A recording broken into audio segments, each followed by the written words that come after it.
مجھ میں خامی ہو سکتی ہے، میرے اسلام میں خامی نہیں ہے۔ اسلام اگر دیکھنا ہے تو اس مرد قلندر بدیع الدین کی زندگی میں دیکھیے، جن کا جنازہ 6 مہینے چلتا رہا، رکھا تو وہاں رکھا کہ جہاں دل بھی مومن بنا اور جسم بھی مومن بنا۔ اسی لیے اسلام پاکیزہ تھا، پاکیزہ ہے، پاکیزہ رہے گا۔ رسول اللہ صلی اللہ علیہ وسلم کو اہل مکہ، ہم الگ چیز ہے کہ جو نا سمجھ اور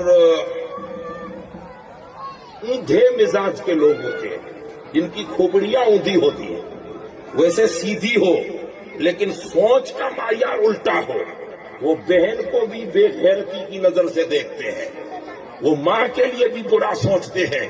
ایسا اگر کوئی نکل آئے اور وہ رسول اللہ کی زندگی پر کیچل اچھاڑے تو اس سے حضور کا کلچر یا حضور نبی اکرم رسول اللہ محمد صلی اللہ علیہ وسلم کے چریتر پہ کچھ نہیں ہوگا۔ ان کو کیا پتا کہ مکے کا محمد کیا ہے؟ وہ تو ابو جہل سے پوچھو کہ مکے والا محمد کیا تھا۔ تو مکے والے جانتے تھے کہ اس جیسا کوئی امین۔